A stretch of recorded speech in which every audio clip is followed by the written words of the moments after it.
다 함께 기도 드리심으로 하나님께 주일 예배 드리시겠습니다. 하나님, 우리의 삶은 고난의 연속이오니 힘든 일에 부딪힐 때마다 사랑을 깨닫게 하옵소서. 찢어진 상처마다 피고름이 흘러내려도 그 아픔에 원망과 비난하지 않게 하옵소서. 어떤 순간에도 잘 견디고 이겨낼 수 있는 믿음을 갖게 해 주시기를 바랍니다. 헛된 욕망과 욕심에 빠져 쓸데없는 것들에 집착하지 않게 하옵소서. 고통당할 때 도리어 믿음이 성숙하는 계기가 되도록 강하고 담대함을 주옵소서. 불안한 마음으로부터 벗어나게 하옵소서. 불만 가득한 마음으로부터 벗어나게 하옵소서. 아무런 가치 없는 일로 인해 걱정을 쌓아 놓지 않게 하시고 걱정을 구실 삼아 믿음에서 멀어지지 않게 하옵소서. 있지도 않은 일로 인해 근심을 쌓아 놓지 않게 하시고 내 마음에 걱정이 파고 들어와 스스로를 괴롭히지 않게 하옵소서. 어려운 때일수록 자신에게만 빠져 있지 말게 하시고 주변을 돌아보며 바라보게 하시고 일부러 근심, 걱정을 만드는 삶이 아니라 기쁨을 만들어가며 살게 하옵소서. 예수 그리스도의 이름으로 기도드립니다. 아멘. 나는 전능하신 아버지 하나님 천지의 창조주를 믿습니다. 나는 그의 유일하신 아들 우리 주 예수 그리스도를 믿습니다. 그는 성령으로 잉태되어 동정녀 마리아에게서 나시고 본디오 빌라도에게 고난을 받아 십자가에 못 박혀 죽으시고 장사된 지 사흘 만에 죽은 자 가운데서 다시 살아나셨으며 하늘에 오르시어 전능하신 아버지 하나님 우편에 앉아 계시다가 거기로부터 살아있는 자와 죽은 자를 심판하러 오십니다. 나는 성령을 믿으며 거룩한 공교회와 성도의 교제와 죄를 용서받는 것과 몸의 부활과 영생을 믿습니다. 아멘. 주님의 성령 지금 이곳에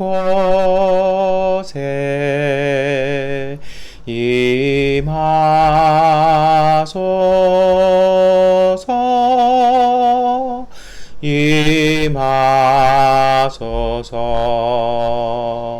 주님의 성령 지금 이곳에 임하소서.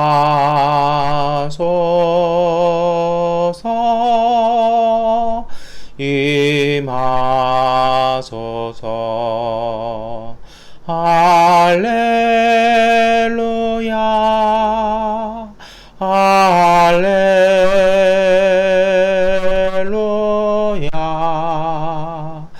할렐루야 할렐루야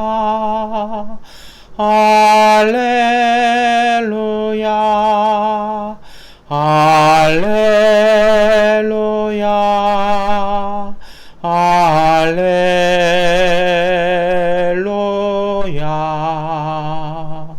할렐루야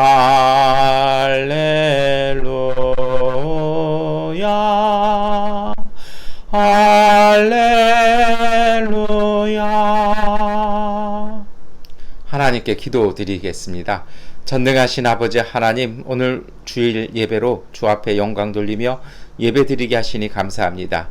예배드리는 이 시간 믿음으로 나와 주 앞에 섰사오니 이제 오늘 우리의 근심과 걱정과 불안을 내려놓게 하여 주옵소서.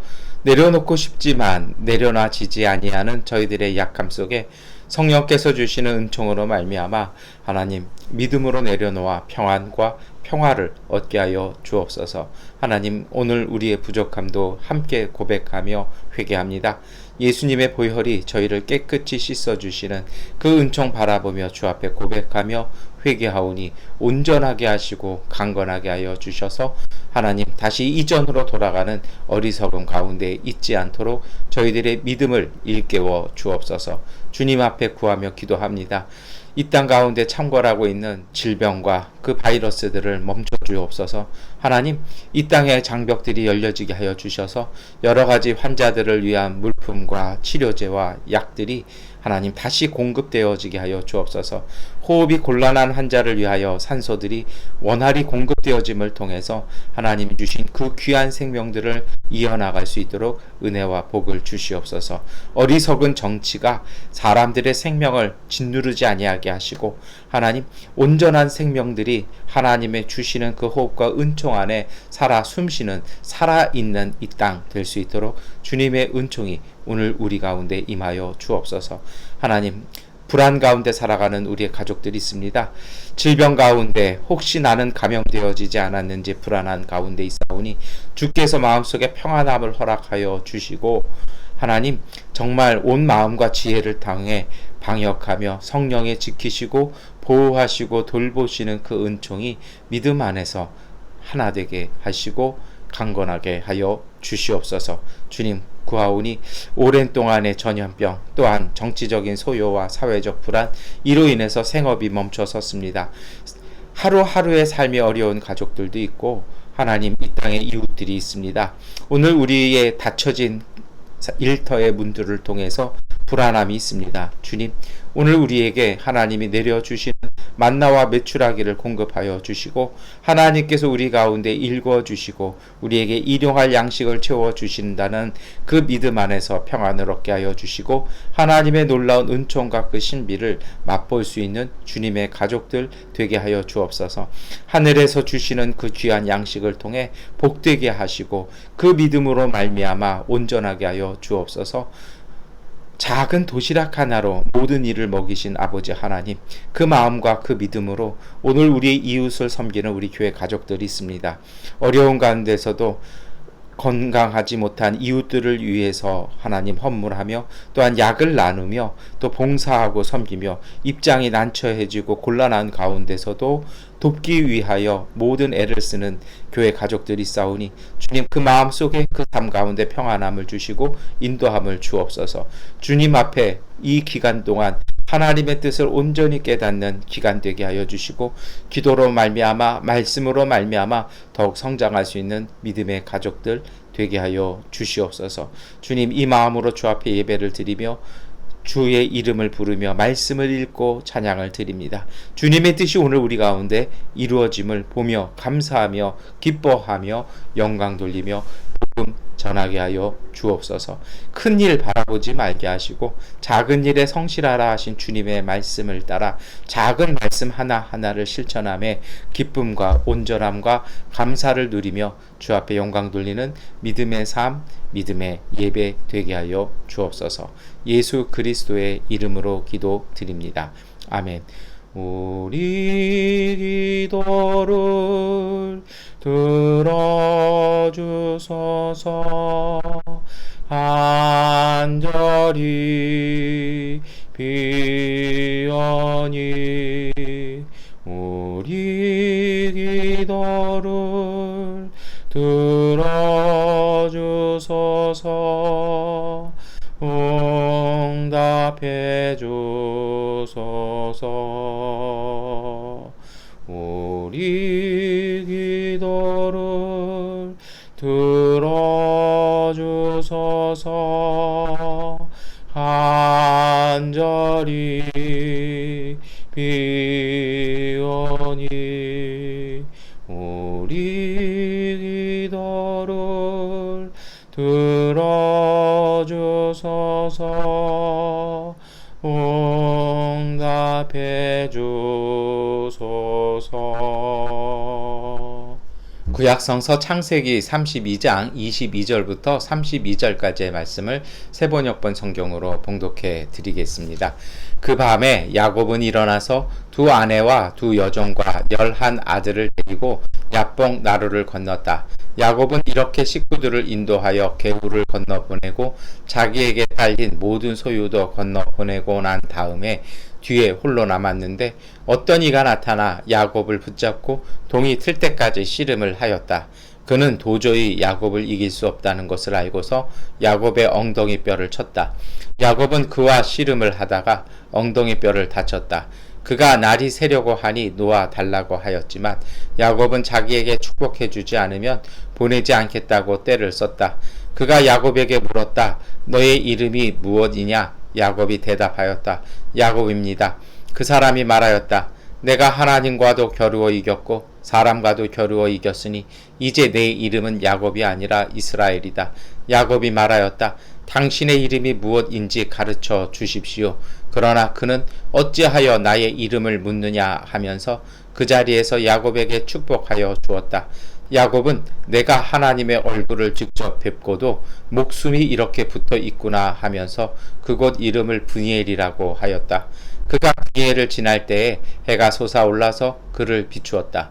그는 엉덩이 뼈가 어긋났으므로 절뚝거리며 걸었다. 밤에 나타난 그가 야곱의 엉덩이 뼈에 힘줄을 쳤으므로 이스라엘 사람들은 오늘날까지 짐승의 엉덩이 뼈에 큰 힘줄을 먹지 않는다. 아멘. 복음서의 말씀 마태복음 14장 13절부터 21절까지의 말씀을 봉독해 드리겠습니다. 예수께서 그 말을 들으시고 거기에서 배를 타고 따로 외딴 곳으로 물러가셨다. 이 소문이 퍼지니 무리가 여러 동네에서 몰려 나와서 걸어서 예수를 따라왔다.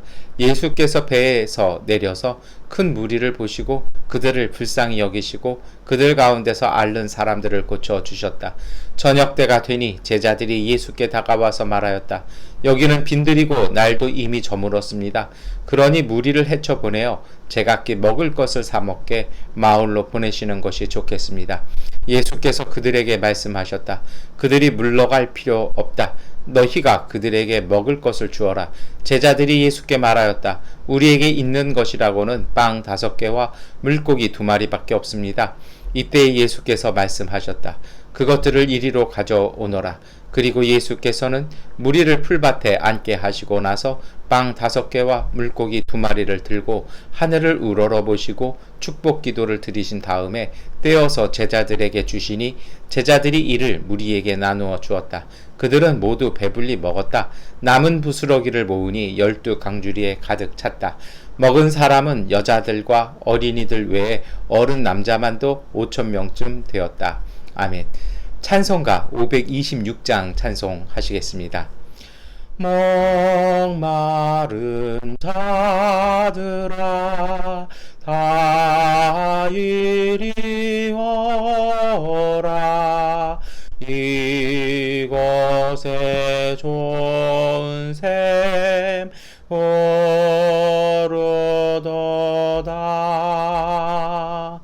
힘쓰고 애씀이 없을지라도 이 샘에 오면 다 마시겠네. 이 샘에 솟는 물 한같이 흘러 온 전하만국에 다 통하네. 빈곤하기 전에 본별이 없이 다 와서 쉬고 또 마시겠네. 생명수 샘물을 마신 자마다 목 다시 마르지 아니하고 속에서 솟아나 생수가 되어 영원히 솟아 늘 풍성하리. 이 샘의 이름은 생명의 샘물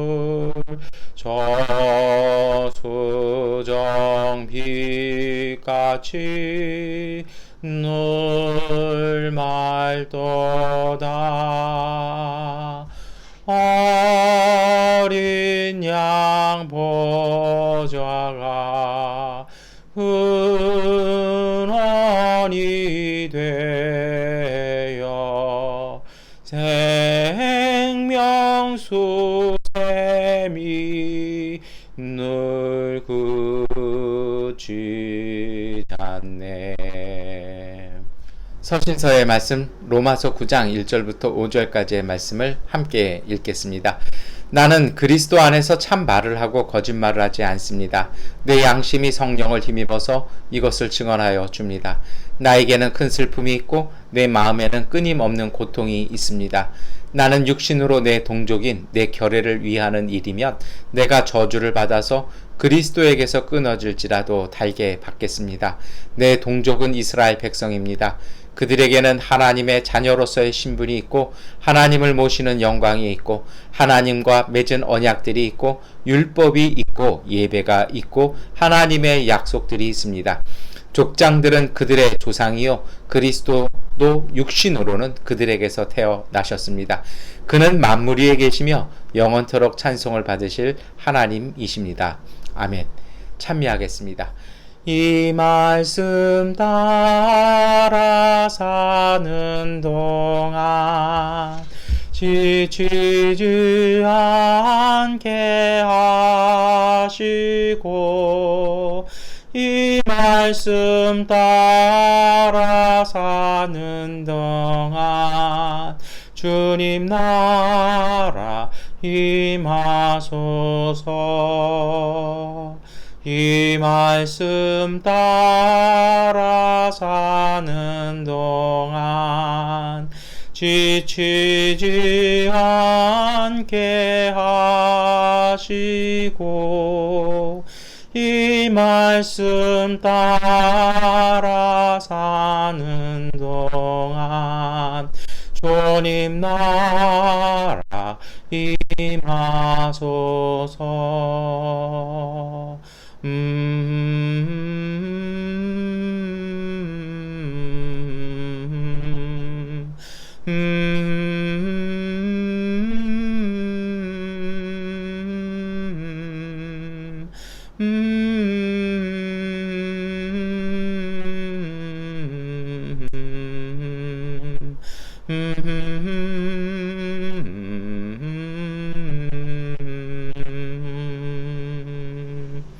아멘. 우리 서로 교제 인사하시겠습니다. 하나님께서 우리와 함께 하십니다. 인사하시겠습니다. 하나님께서 우리와 함께 하십니다. 아멘. 여러분, 요즘 우리가 다시 좀 어려운 시대를 지나가고 있습니다. 몇 주 동안 그런 말씀 드리는데요. 전 세계적으로 델타 변이가 확산되면서 많은 그 좀 어려움들을 다시 직면하고 있습니다. 생각해보면 그래요. 인간에게 어려움들은 자연이 만들어내는 것보다는 인간의 욕심이 이렇게 만들어내는 것 같습니다. 이번에 델타 변이도 그런 과정 같은데요. 우리가 조금 더 자제하고 이 기간을 더 이렇게 잘 방어하시면서 우리가 더 복된 시간으로 바꾸셨으면 좋겠습니다. 제가 이런 말씀 자꾸 드리니까 어떤 분이 그래요. 힘들어 죽겠는데 왜 자꾸 그렇게 뭘 바꿔내라 이런 얘기를 하시냐고요. 근데 사실이 그래요, 여러분. 세상에 나쁜 거는 없어요. 다만 거기에 그대로 영향을 받는 분이 있고요. 그것을 이용해서 온전하게 만들어내고 더 귀한 은혜로 만들어내는 사람들이 있다라는 것입니다. 그렇잖아요. 지금도 우리가 아직 치료제를 개발 못해서 많이들 힘들어 하시는데요. 한때 염증 치료에 탁월한 페니실린도 원래는 인간이 먹으면 안 되는 푸른 곰팡이에서 이렇게 나오지 않습니까? 문제는 그것을 어떻게 바꿔놓는지가 중요한 것입니다. 하나님은 그러한 마음으로 오늘 우리 가운데 함께 하십니다. 오늘 몇 주째 우리가 읽었던 야곱의 말씀도 마찬가지입니다. 야곱의 삶이 그렇습니다. 구약이 그래요. 창세기가 또 그래요. 창세기는 이스라엘 민족의 기판을 이렇게 소개를 해줍니다. 사실은 출애굽기를 설명하고 싶어서 그 약간 오버튠 형식으로 쓰여지는 것이 이렇게 창세기입니다. 그런데요, 이 아브라함 일가가 이 이스라엘 민족이라는 기틀을 만든 때는 언제냐면 아브라함 때는 약속을 받았죠. 이삭은 그것을 전달해 줍니다. 그 모판을 만든 것은요, 사실은 야곱이었습니다. 근데 우리가 잘 아시는 것처럼 야곱이 그렇게 평탄한 삶을 살았던 사람 아닙니다. 파라오 앞에서 그가 얘기하잖아요. 정말 자기가 살아온 130년은 연수는 짧지만 자기 조상들보다 정말 힘들었다고요. 우리가 몇 주째 읽고 있는 야곱의 이야기만 봐도 정말 그렇지 않습니까? 말 그대로 파란만장하지요. 한순간도 그냥 지나가는 때가 없었던 사람입니다. 야곱은요, 험난한 길에서 민족의 기틀을 만들어 놓은 믿음의 사람이었습니다. 이러한 야곱을 통해서 오늘 우리의 삶 속에 우리가 어떻게 신앙하고 어떻게 살아야 할지를 우리 함께 묵상해 보도록 하겠습니다. 야곱이 고향을 향해 출발했습니다. 그리고 그 가는 여정인 야복강과 브니엘에 도달해서 야곱의 삶에 하나의 전환점을 다시 한번 또 마련합니다. 갈 때는 하란으로 갈 때는 베델이었는데요. 이제는 고향 땅으로 돌아갈 때는 이 야복강과 브니엘, 이곳은 같은 지역입니다. 이 지역에서 그는 또 다른 체험을 하게 되고 또 다른 전환점을 맞이합니다. 정말 말씀드렸던 것처럼요, 야곱의 삶이 시련과 서름의 길을 걸어왔던 일생이었습니다. 이 인정받지 못하는 둘째의 서러움이 있었죠. 오죽했으면 그렇겠습니까? 뭐 오죽했으면이라고 생각을 해봅니다만 그래도 좀 심하긴 심했죠. 그런데 거기에 대한 뭐 보응일 수도 있겠습니다만 외삼촌 라반의 속임수와 학대와 착취가 일관되게 20여 년 이상 겪어야 했습니다. 정말 힘들었죠. 뭐 사촌들도요, 뭐 대놓고 비난하지 않습니까? 우리 아버지의 재산을 훔쳐가는 거죠. 이 상황에서는요, 도무지 재산을 모을 수 없는데 야곱은 끊임없이 재산이 불어나더라는 것입니다. 이게 참 하나님의 신비인데 세상 눈으로는 그것이 이제 잘못된 것으로 보이던 것이죠. 정말 짓밟히고 억눌린 삶의 서러움을 겪어야 했습니다. 지팡이 하나 갖고 시작해가지고요, 일가를 그리고 그 재산을 일구어 놓은 노력이 있었습니다. 환대받지 못하고요, 의심 속에서 살아왔었습니다. 그래서 더 이상은 견딜 수 없었던 그 야곱이 하나님의 음성을 듣습니다. 그리고 그 음성이 야곱을 새로운 길로 이끌어 내기 시작합니다. 길이 막혀 있고 답답함 속에서 들려왔던 음성이었습니다. 창세기 31장 3절에 주님께서 야곱에게 말씀하셨다. 너는 내 조상의 땅 너의 친족에게로 돌아가거라. 내가 너와 함께 있겠다. 여러분, 이 말씀을 통해서 우리가 알 수 있는 것이 있어요. 야곱은 이 음성을 듣자마자 고향 땅으로 돌아가기 시작합니다. 어떻게 보면 야곱이 왜 그 수모를 겪으면서요, 그 고생을 하면서 거기에 있었을까요? 그것은 그가 인내력이 좋아서 또 인내의 한계에 도달해서 고향으로 돌아간 것도 아니고요, 자제력으로 버텨낸 것이 아니었다라는 것입니다. 그는 하나님의 인도하심을 기다리면서요, 20년간을 기다린 것입니다. 믿음의 사람은 이러해야 됩니다. 하나님의 때를 기다리는 그 믿음이 있어야 합니다. 모세는요, 40년을 광야에서 기다리지 않습니까? 여러분, 오늘 우리에게 지금 2년 동안에 겪고 있는 이 기간들이 그럴 수도 있습니다. 이것이 너무 길다고요? 우리가 야곱을 생각하고 모세를 생각했으면 좋겠습니다. 우리는요, 모세보다도 야곱보다는 짧을 것입니다. 중요한 건 하나님께서 우리를 인도해 가실 때까지 우리는 우리의 자리에서 우리의 삶을 지켜야 합니다. 조상의 땅으로 돌아가라라고 하나님은 말씀하십니다. 그 땅은 하나님의 섭리 속에서 주어진 땅이었습니다. 그리고요, 그 땅은요, 이제 20년간 믿음으로 단련되어진 야곱이 가야 할 땅이었습니다. 야곱은 단순히 학대받으며 착취받으며 음모 가운데 모략과 비난 가운데 살아간 것이 아닙니다. 원래 이렇게 살아가면 사람은 삐뚤어지게 되어 있습니다. 사람은 괴물로 변합니다. 그런데 야곱은 달랐다라는 것입니다. 그 20년간의 그 서름을 당하면서요, 그 모멸을 겪으면서 야곱은 오히려 단단해졌다라는 것입니다.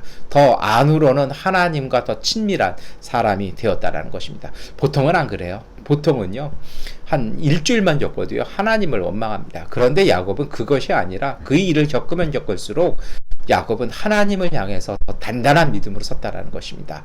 야곱만 그런 것이 아니잖아요. 야곱의 아들인 요셉도 그렇습니다. 노예 생활을 하면서, 때로 재수 생활을 하면서, 총리 생활을 하면서 그는요, 그 중심이 하나님을 향해서 더 단단해지는 모습이 보여집니다. 이것이 바로 아브라함 일가의 신앙의 유산인 것입니다. 그리고 오늘 우리의 성품이고 우리의 자산이기를 축원합니다. 야곱은 20년간 상속자로서의 정체성 회복하고 이제 그것을 이루었으니 자신이 살아야 될 삶의 자리로 하나님께서 불러내시는 것입니다. 여러분, 오늘 우리도 마찬가지라는 것입니다.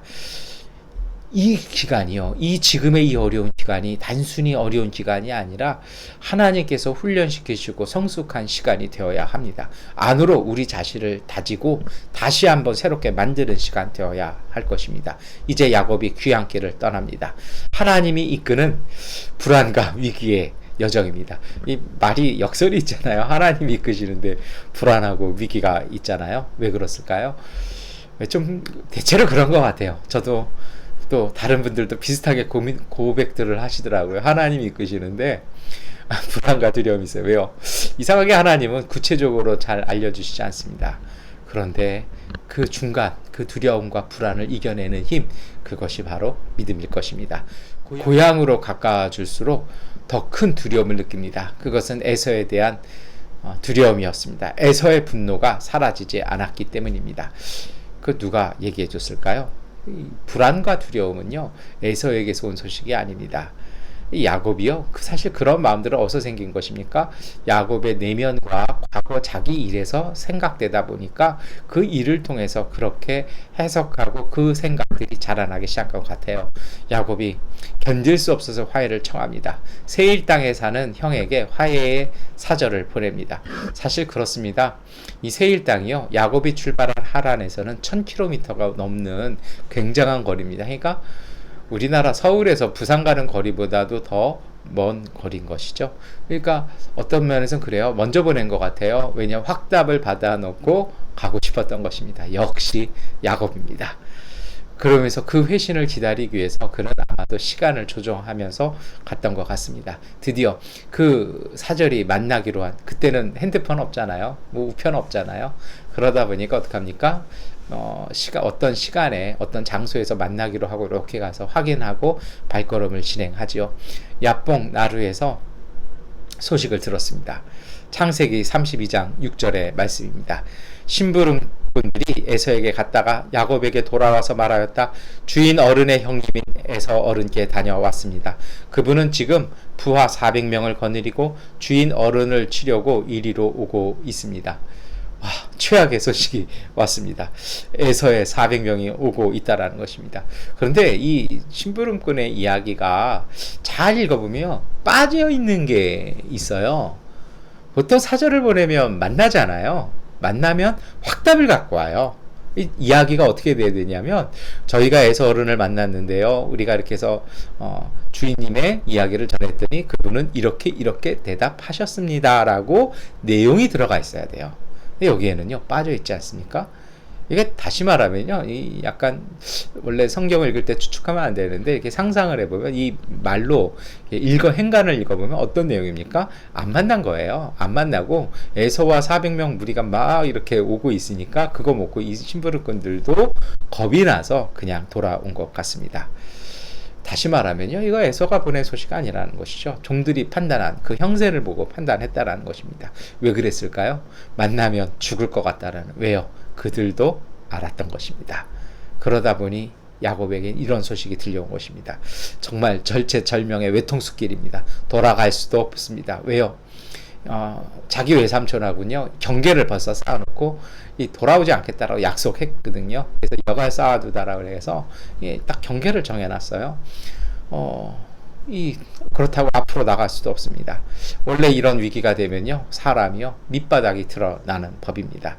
20년의 이 여정 속에서도 공존하던 이 야곱의 두 인격이 있습니다. 영적이고 신앙적이든 믿음의 사람 야곱의 모습이 있고요, 또 야곱의 본성이 살아 있습니다.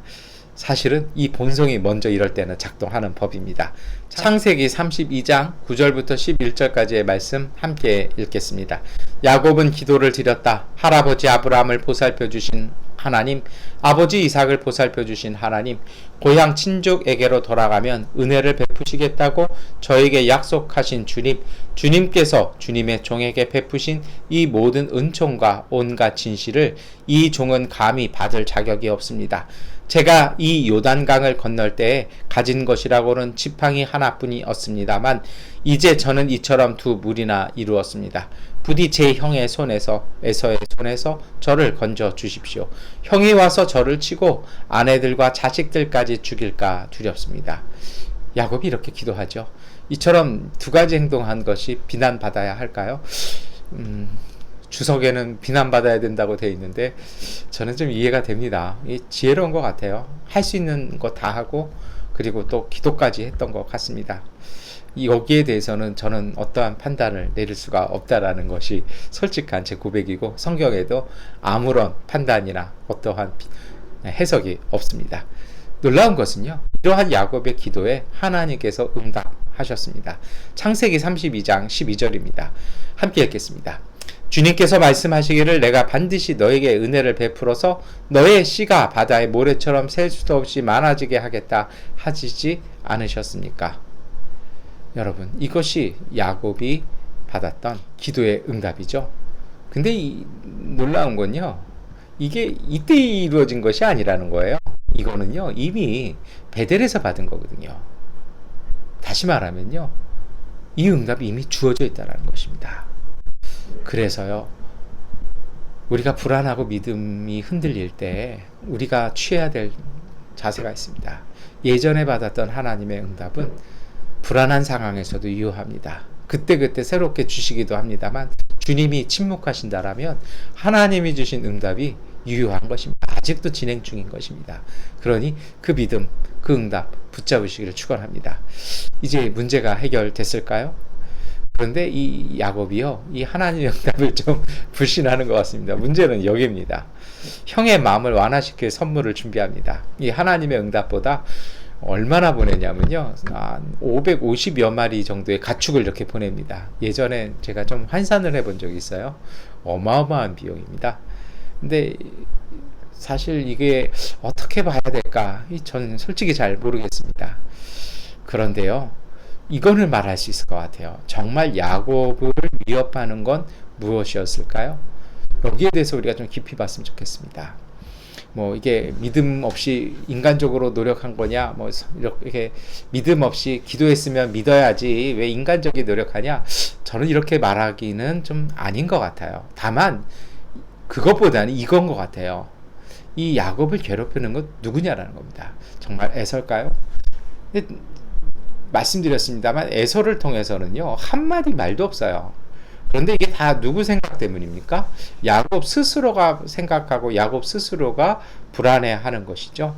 그렇다면 하나님은 야곱을 누구로부터 보호해 주어야 할까요?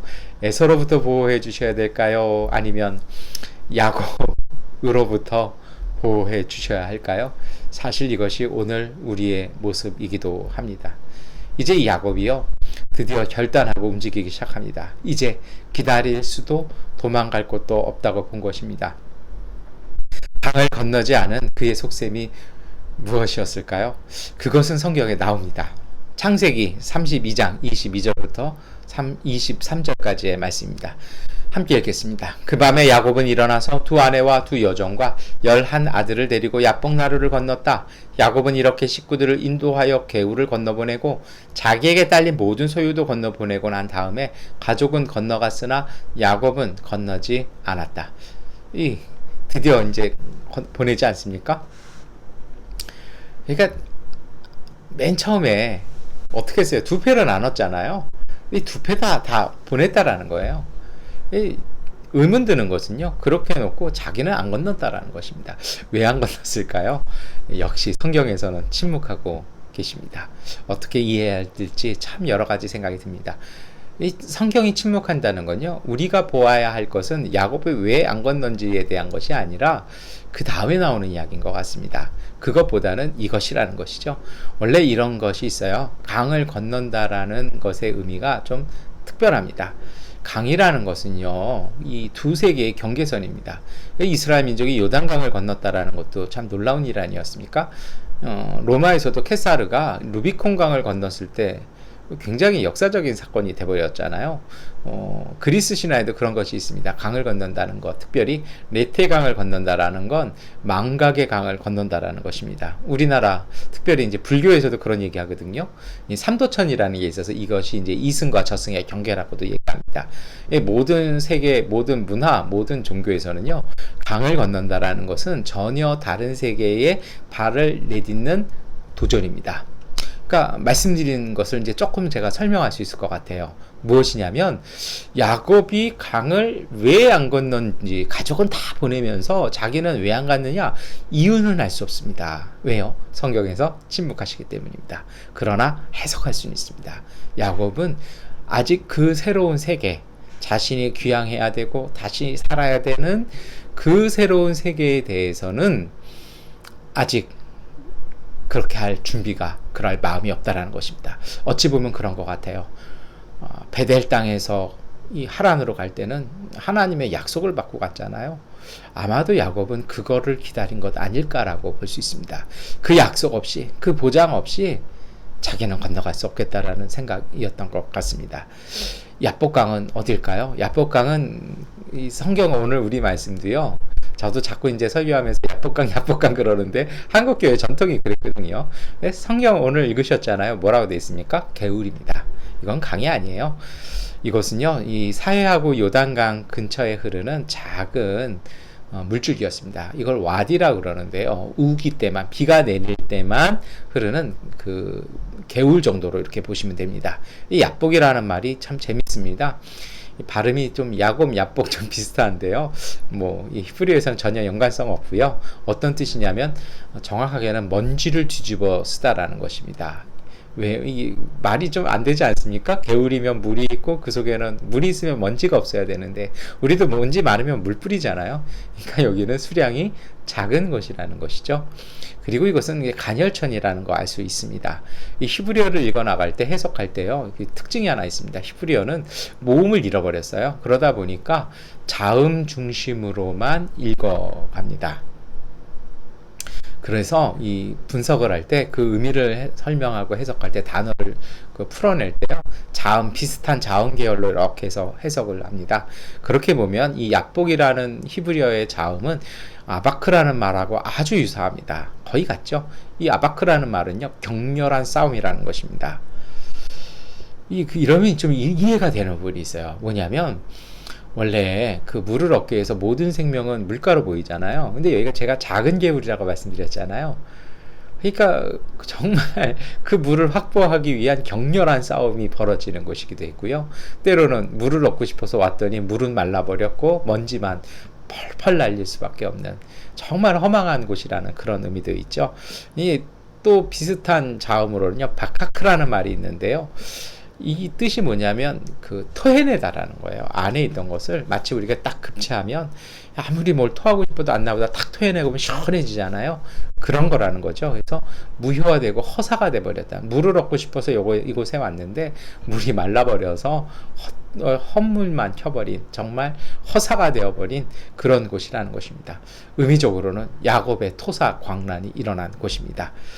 왜 그럴까요? 야곱이요, 우리 이야기 다 아시잖아요. 결론적으로 보면 어떻게 됩니까? 야곱이 자기의 지나온 인생, 자기의 자아를 전부 다 쏟아내는 영적인 투쟁을 했던 것입니다. 짓밟히고 살아남기 위한 그러한 삶이었던 그가, 그 몸부림쳤던 그 삶이 한계에 도달했던 것입니다. 그래서 나를 축복해 주지 않으면 넘어가지 않겠다라고 그 지는 싸움을요, 끝까지 붙들고 있었던 그것이기도 했습니다. 그리고 그것은요, 생존에 집착했던 야곱의 옛 자아가 변화되어지는 변곡점에 도달하는 것입니다. 여러분, 변화라는 것이 한 번에 이렇게 되지 않습니다. 항상 변곡점, 뭔가가 이렇게 되다가 그게 좀 지속되다가 변하는 지점이 있죠. 그 변곡점이 바로 이곳이었다라는 것입니다. 야곱의 빈약한 내면과 자아가 허물어지고 새로운 자아가 창조되어진 곳이라는 것입니다. 어떤 일이 일어났기 때문에 그럴까요? 야곱이요, 그 개울가에서 혼자 남았습니다. 그런데 갑작스럽게 어떤 사람이 와서 싸움을 겁니다. 습격이 벌어졌고, 그리고 사투가 벌어집니다. 의도하지 않았지만 피할 수 없는 싸움에 휘말렸습니다. 지금까지 야곱의 삶이 그랬습니다. 그런데 야곱이요, 참 이 사람 특징이 있어요. 뭐냐면 이길 수는 없어도 또 지지는 않는 사람입니다. 정말 어떻게 보면 오기의 사람인 것 같아요. 지지는 않아요. 그렇다고 또 이기지도 못해요. 그러다 보니 이 싸움이요, 어떻게 됩니까? 해가 떠오를 때까지의 격렬한 싸움이 됩니다. 그런데 우리가 다 내용 아시잖아요. 싸우는 대상이 하나님이시라면 손쉽게 이길 수 있지 않겠습니까? 하나님이 턱 건드시면 끝나는 싸움인데 굳이 건드시지 않으셔도 되죠. 말씀만으로도 끝나는 싸움인데 이 싸움이 왜 이렇게 길게 될까요? 결론적으로 말씀을 드리면요, 이것은 하나님이 야곱을 이기고 싶으신 싸움이 아니라 하나님께서 목적을 이루기 위해서 싸움을 지속해 가신 것입니다. 그것은요, 야곱을 부르시고 새롭게 창조하시기 위한 것이었다라는 것입니다. 이제 드디어 시간이 되었습니다. 하나님께서 야곱을 만지십니다. 제가 이렇게 말씀드린 이유는 성경에 야곱의 엉덩이 뼈를 부수었다라고 표현되어 있습니다. 그런데 그 말이 히브리어에서는 손을 대다라고 되어 있습니다.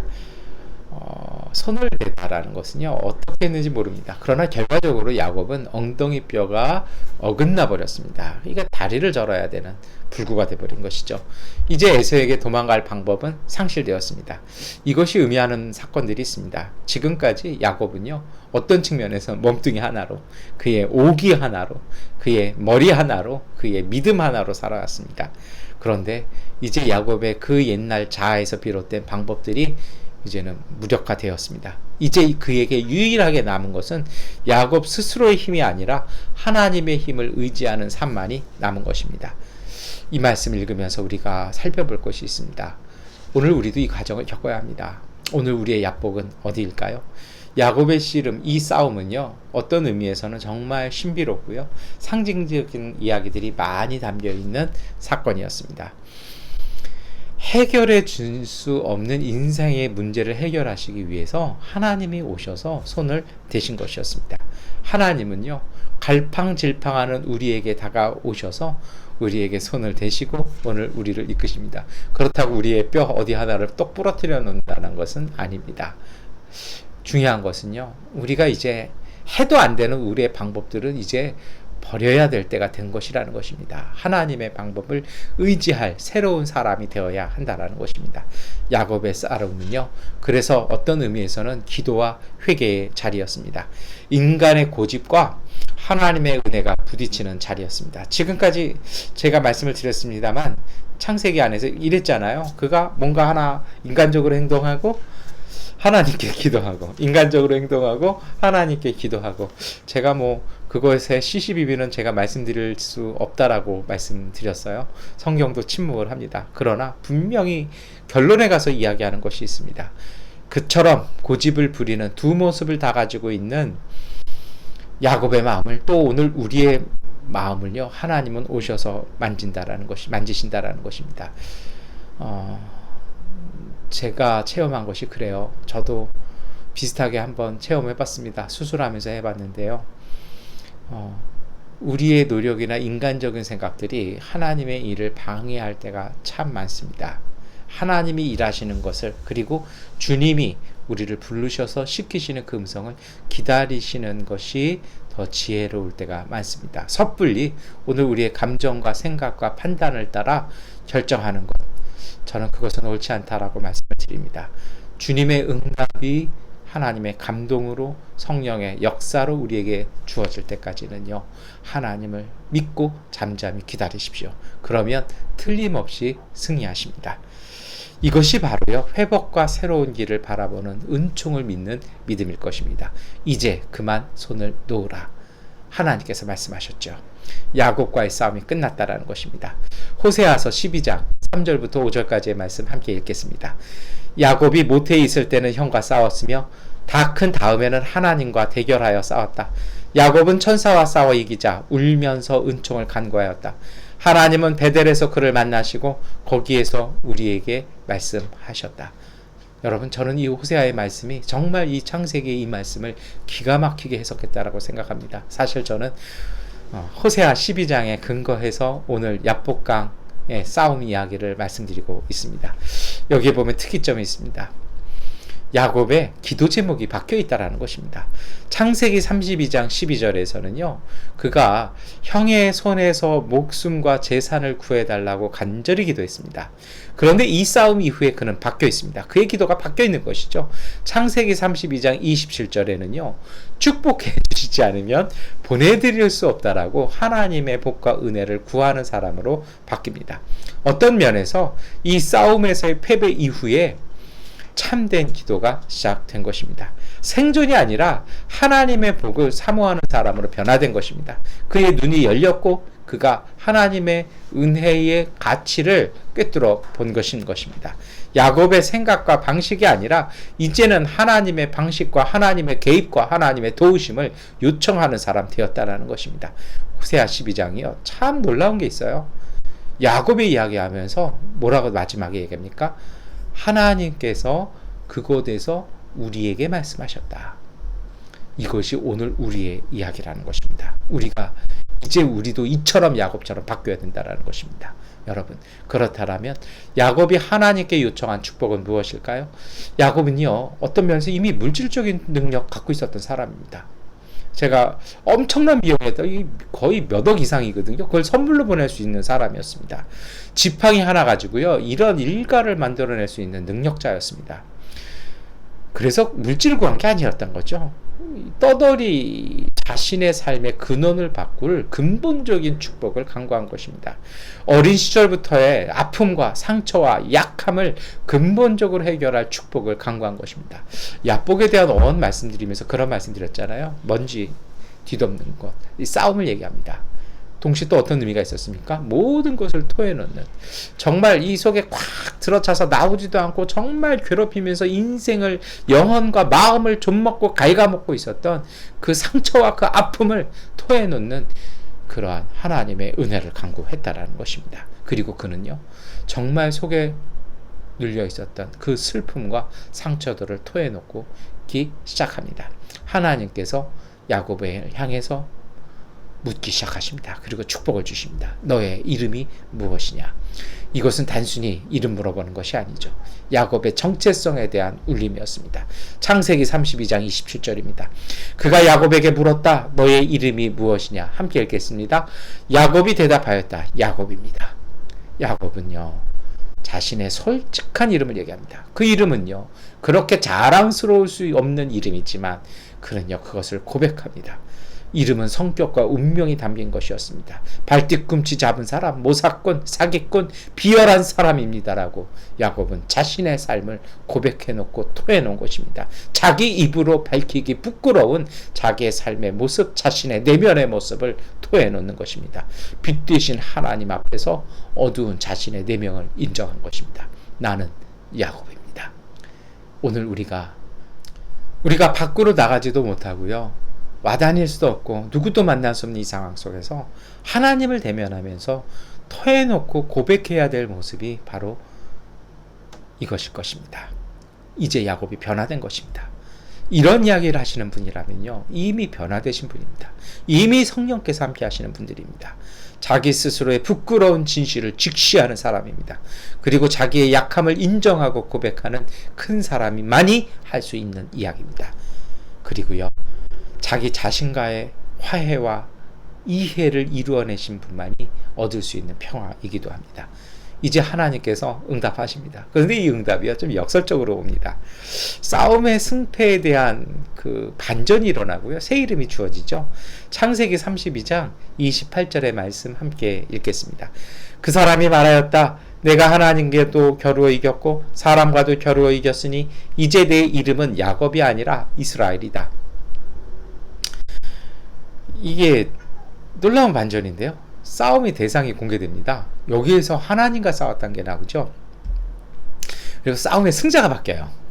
누가 봐도 하나님이 이기는 싸움이었는데 하나님께서 이스라엘이라는 이름을 주시면서 뭐라고 얘기하시는 겁니까? 하나님과 겨루어서 이겼다. 전 이게 좀 사실 이해가 안 됐어요. 이게 신학적으로 이게 가능한가? 이 조직 신학적으로는 이게 말도 안 되는 얘기거든요. 성서학적으로도 좀 어려운 이야기입니다. 그런데요, 좀 공부해 보니까 아주 새로운 그 의미들이 숨어 있더라고요. 무엇이냐면요, 오늘 하나님께서 얘기하시지 않습니까? 겨루어서 이겼다라고 이렇게 말씀하시잖아요. 그래서 겨루어 이겼기 때문에 이름을 이스라엘이라고 해라. 근데 좀 찾아보니 그렇습니다. 겨루다라는 말이 히브리어로 사라입니다. 이 사라는요, 아브라함의 아내 사라가 아니고요, 치열하게 경쟁하는 것입니다.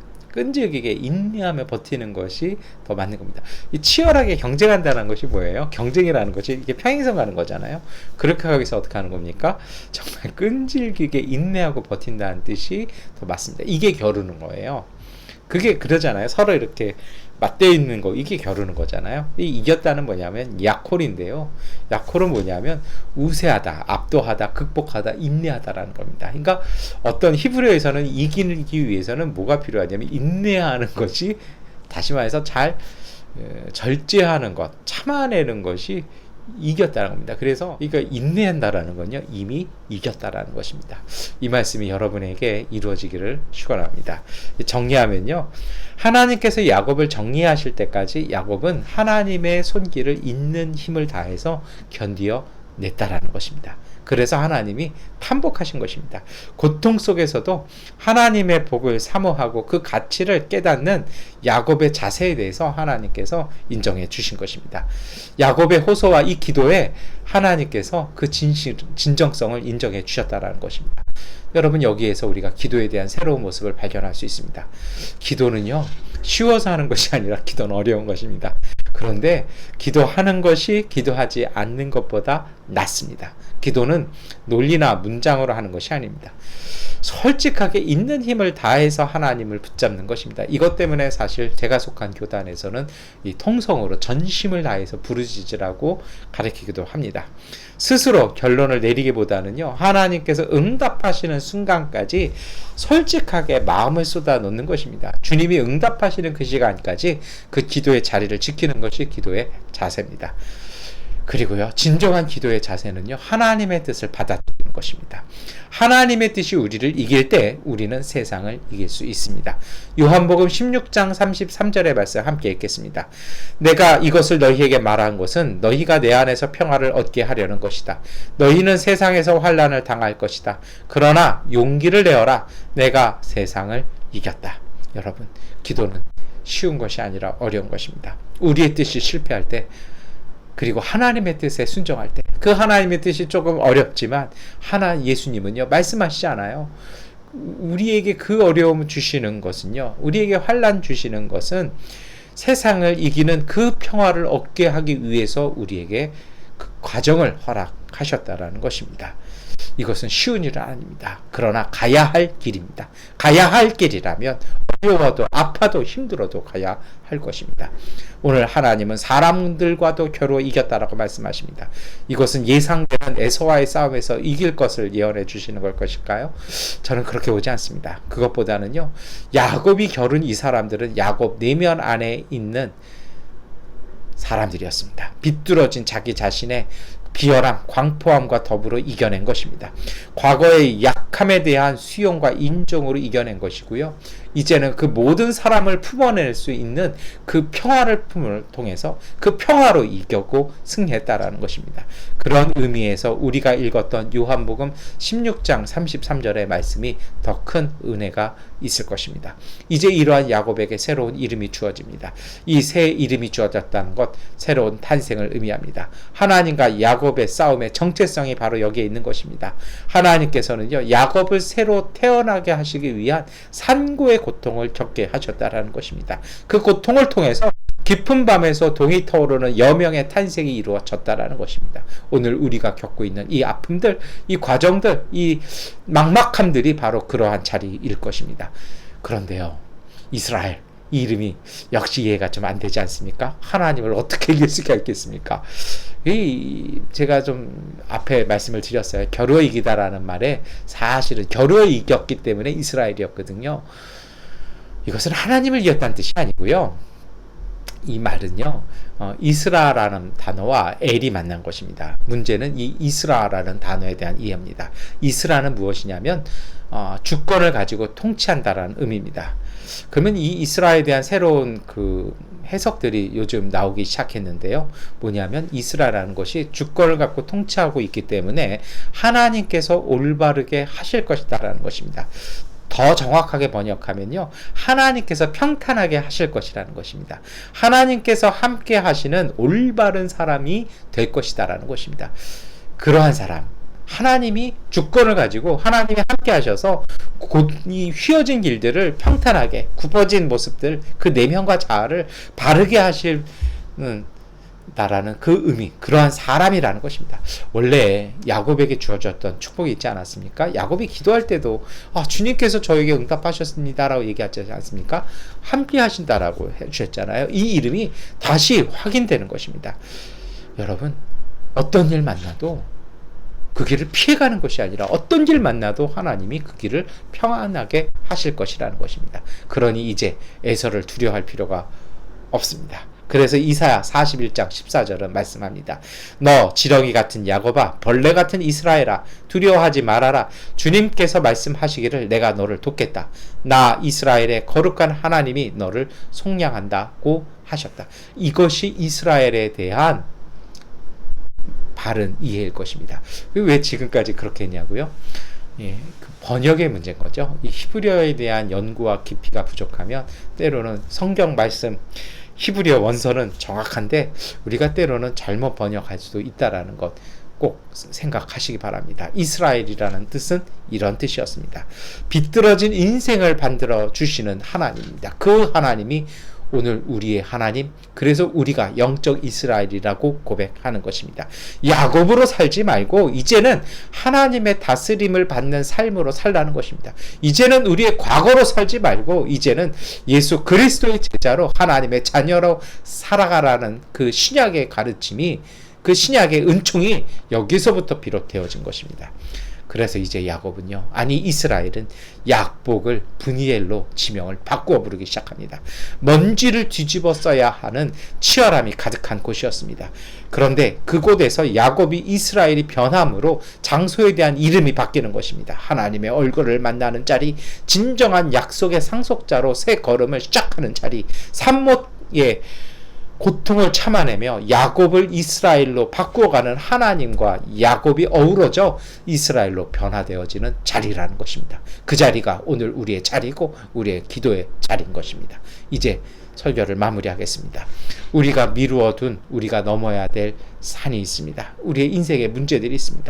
쿠데타와 코로나, 그 뒤로 물려있는 여전히 쌓여만 가는 우리의 삶의 문제들이 있습니다. 강을 건너야 하지만 건널 수도 없는 사면 초가이기도 합니다. 그런데 야곱의 신앙이 있었죠. 그것은 포기하지 않는 것입니다. 치열한 싸움이었지만 하나님의 축복을 받고야 만다라는 그 믿음, 그 열정을 우리가 가져야 할 것입니다. 이러한 삶의 열정과 투지가 믿음의 모습으로 오늘 우리에게 필요한 것입니다. 치열한 과정 속에 하나님을 놓치지 않는 믿음이 있어야 합니다. 자신의 부족과 약함과 그 악함을 진솔하게 수용하여 인정하는 회개의 기도가 오늘 우리의 삶의 전환점이 될 것입니다. 과거의 삶이 아닌 하나님께서 부르시는 삶으로의 전환을 받아들이는 신앙의 깨달음과 실천이 오늘 우리의 약복을 브니엘로 만들게 할 것입니다. 여러분, 오늘 우리의 상황을 바꾸기보다는요, 우리가 바뀌어야 합니다. 간사한 야곱에서 하나님께서 함께 하셔서 올곧게 하시는 이스라엘로 오늘 우리가 변화되어야 합니다. 우리의 약복이 우리의 브니엘로 바뀔 것입니다. 두려운 에서와 400 인의 무리와 주는 그 공포와 두려움을 지나 평화와 은총으로 우리의 삶을 적과 꿀이 흐르는 약속의 땅으로 이끌어 갈 것입니다. 이제 그 야복의 분이엘로 변화되어지는 자리, 야곱이 이스라엘로 변화되는 이 자리 속에 하나님께서 우리를 초대하셨으니 이제 하나님을 대면함을 통해서 하나님께 진솔한 모습으로 기도함을 통해서 변화의 은총 가운데 새롭게 되는, 그리고 은혜의 발걸음을 내딛는 믿음의 사람들, 축복의 사람들 되시기를 축원합니다. 기도하겠습니다. 하나님, 혼란한 세상에 사는 우리가 평화가 되시는 주님 앞에 나아갑니다. 그 세상 안에 살며 우리의 바라는 것들이 이루어지지 않을 때마다 주님을 찾지 않고 세상의 것을 바라보는 우리를 기억하여 주시옵소서. 주님과의 언약을 잊고 주님을 의지하는 삶의 모습을 잃는 우리를 긍휼히 여기어 주시옵소서. 우리의 마음이 정의를 갈망한다는 미명 아래 우리와 다른 생각을 가진 이들을 배척하는 우리를 불쌍히 여겨 주시옵소서. 주님이 베푸시는 은혜의 잔치에 우리를 초청하셔서 우리가 주님의 은혜로만 살아갈 수 있음을 깨닫게 하옵소서. 주님의 용서와 사랑의 임재가 우리의 심령을 감싸 안아 주시고 내 뜻이 아닌 주님의 뜻을 따라 살 수 있는 우리가 되게 하옵소서. 예수 그리스도의 이름으로 기도드립니다. 아멘. 찬송가 370장 찬송하시겠습니다. 주 안에 있는 나에게 난 권심이 있으랴. 십자가 밑에 나가 내 짐을 벌었네. 주님을 찬송하면서 할렐루야 할렐루야. 내 앞길 멀고 험해도 나 주님만 따라가리. 그 두려움이 변하여 내 기도 되었고 전날의 한숨 변하여 내 노래 되었네. 주님을 찬송하면서 할렐루야 할렐루야. 내 앞길 멀고 험해도 나 주님만 따라가리. 내 주는 자비하셔서 늘 함께 계시고 내 궁핍함을 아시고 늘 채워주시네. 주님을 찬송하면서 할렐루야 할렐루야. 내 앞길 멀고 험해도 나 주님만 따라가리. 내 주와 맺은 언약은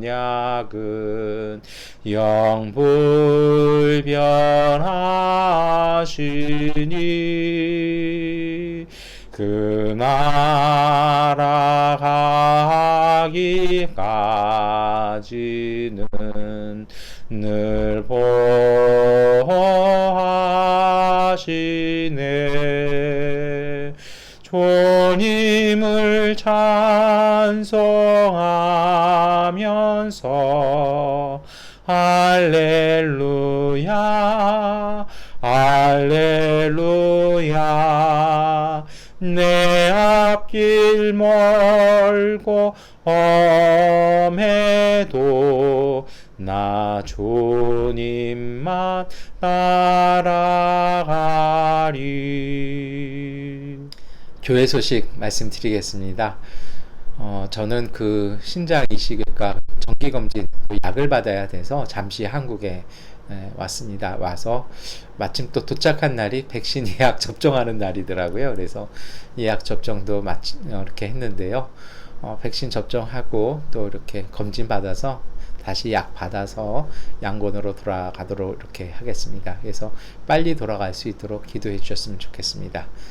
네, 우리 이번 한 주간도 또 우리 이웃들을 위해서 약을 보급하기 위해서 애써주신 분들, 그 과정마다 또 함께 해주신 분들께 감사의 인사를 드립니다. 네, 우리 다 함께 주기도문송 찬송하시겠습니다.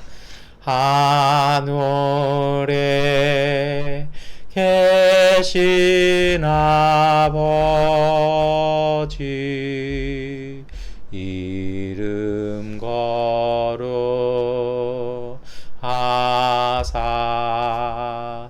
주님 나라 임하시고 도시 이루어지이다.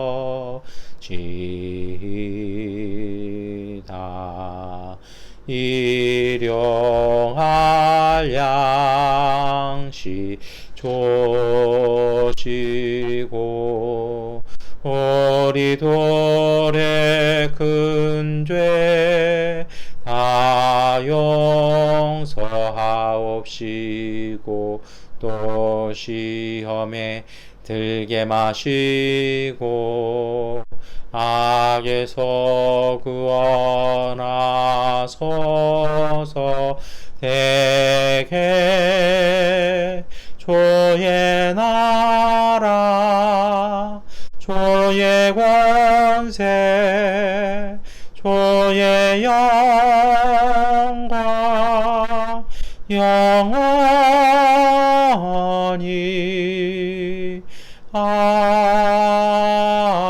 아멘. 전능하신 아버지 하나님, 우리 교회 가족들이 각자의 처소에서 주일 예배를 드리며 하나님 앞에 감사 예물 드립니다. 주님께서 주 앞에 드린 예배와 이 예물을 받아 주시고 그 마음 가운데, 그 믿음과 그 고백 가운데, 그 손길과 가정과 일터 가운데 하나님의 놀라운 은총의 생명의 양식들 가득 채워 주시옵소서. 특별히 봉사와 섬김으로 함께한 가족들이 있고, 하나님 여러 가지 힘들고 여러 가지 마음 힘들어 마음 아파 주 앞에 눈물과 기도로 주 앞에 드린 이 가족들이 있습니다. 주님께서 이 모든 것들을 받아 주시고 그 안에 하나님의 은총이, 하나님의 생명이 가득하여 건강하며 항상 강건함을 통해서 주님이 주시는 은총으로 온 백성, 온 세상 가운데 힘있게 살아갈 수 있는 믿음의 가족들 되게 하여 주시옵소서. 주님이 그대 앞에 계셔서 그대에게 바른 길 보이시기 바랍니다. 주님이 그대 곁에 계셔서 그대를 팔로 껴안아 지키시기 바랍니다. 주님이 그대 뒤에 계셔서 못된 사람들의 나쁜 계획에서 그대를 보전하시기 바랍니다. 주님이 그대 아래에 계셔서 그대가 떨어지면 받아주시고 더대서 끄집어내시기 바랍니다. 주님이 그대 안에 계셔서 그대가 슬퍼할 때 그대를 위로하시기 바랍니다. 주님이 그대 등 뒤에 계셔서, 주님이 그대 둘레에 계셔서 남들이 그대를 덮칠 때 막아주시기 바랍니다. 주님이 그대 위에 계셔서 그대에게 복 주시기 바랍니다. 이처럼 그대에게 은혜로우신 하나님이 복 주시기 바랍니다. 주 예수 그리스도의 은혜와 하나님의 사랑과 성령의 거룩한 사귐이 우리 모두와 함께 하시기를 간절히 축원하옵나이다. 아멘. 주님의 평화가 우리와 함께, 우리 이웃들 가운데 하나님께서 함께 하십니다. 이것으로 주일 예배를 마치겠습니다.